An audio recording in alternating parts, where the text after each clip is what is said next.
How you doing tonight? My name is A.mize, and I'm a teacher at Charles Maclay Middle School in Pacoima, California, where I've had the privilege of working with some amazing people and some beautiful, brilliant minds. It's been a fantastic opportunity for me as a person. Professionally, it's been dynamic. Interpersonally, it's opened the world to avenues and places of discovery that I never reached in my 30 years on Earth. You're in one of my favorite classrooms right now in my living room, probably one of the ones where I feel most comfortable outside of my classroom at Maclay, room 4. What's up, guys? Room 4, hey! Like I said, I've worked in the district for 4 years. They've been 4 trying years, 4 years of growth as a person, 4 years of growth as a teacher. Initially, I started off my time as a DI. That was a cool experience. I often went, honestly, begrudgingly to that, but it's a time that I look back and I'm really thankful that I earned a credential in such tumultuous times. So I'm definitely appreciative of that and the opportunity LAUSD has afforded me during that experience. It was interesting, was concurring at the school at the same time as I was kind of going through some things in my own life. The birth of my second daughter.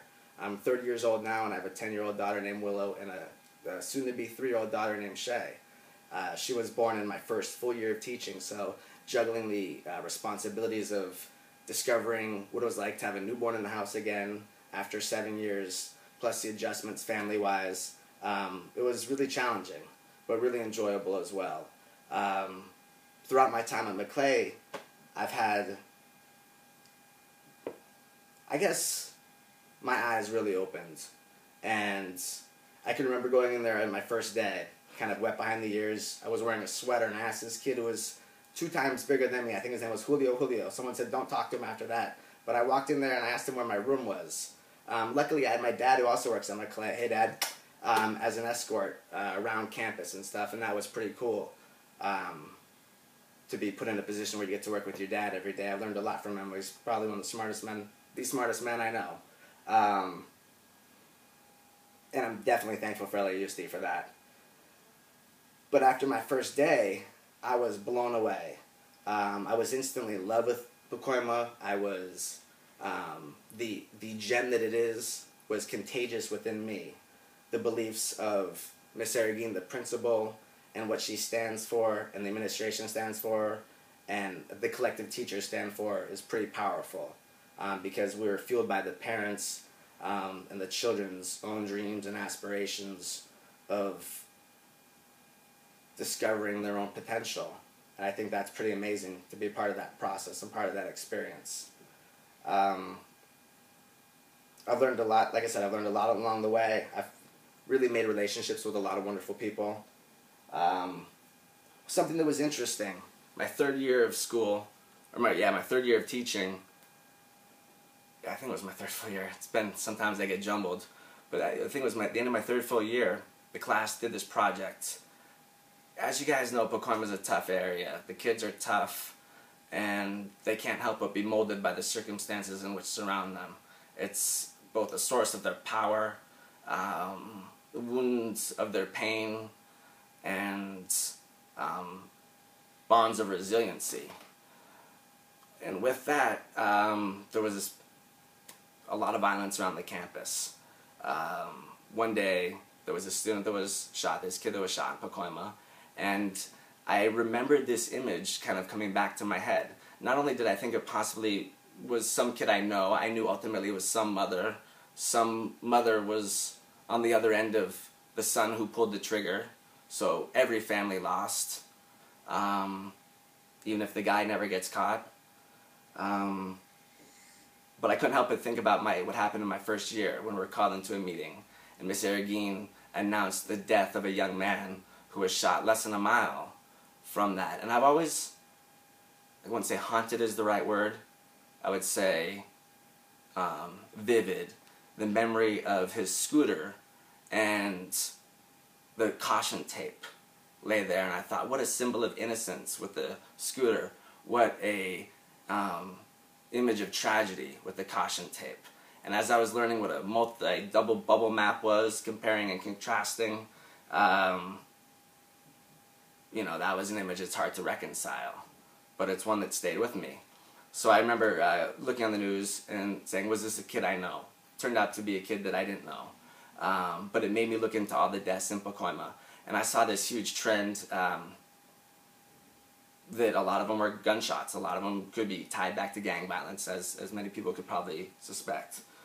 And within that, the duration of my 8th grader's time there, 31 people had been killed in Pacoima, murdered.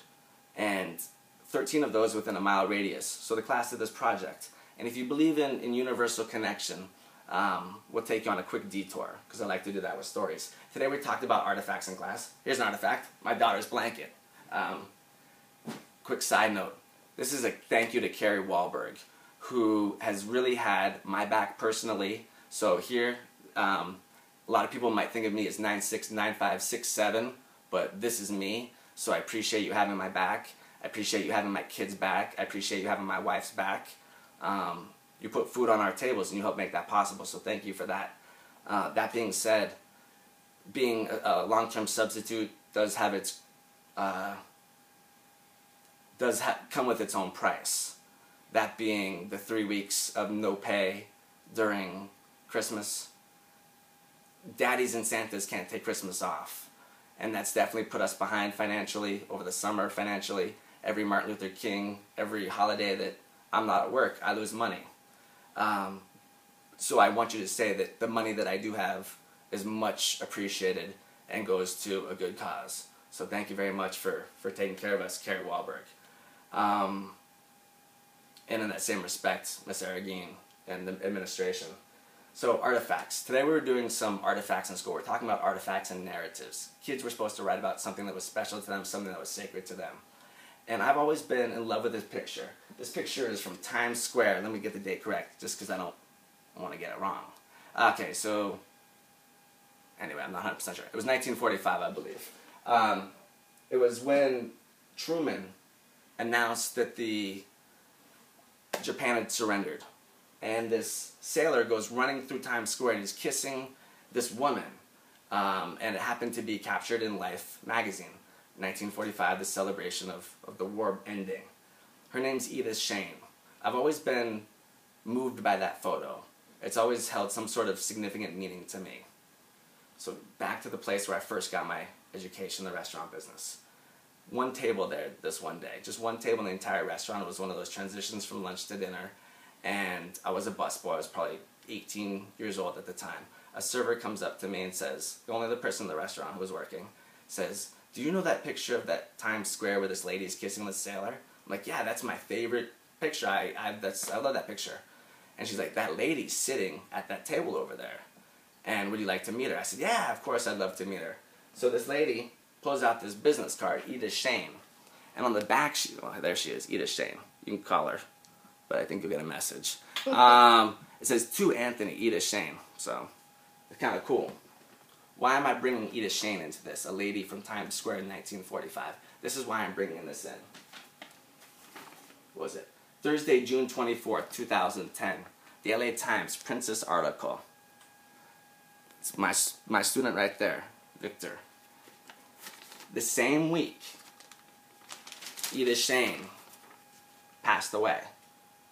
So, universal connection, coincidence, which I tend not to believe in, I don't know. But I know we're all in this for something larger than ourselves. We're in this for the kids. And Miss Aragine constantly reminds us that if you do right by the kids, you don't fail. I'll tell you what, Pacoima's in my blood. It's something I believe in. I believe in the kids and their parents, and from walking around the projects and being followed by this little kid, I realized, and I was wondering, why is this little kid following me? And I realized he's following me because I'm his hope. And that was pretty interesting. We're going to cut for 1 second. We're going to come right back to this. Roll them? Yeah, I can't cut. Alright, keep it rolling for another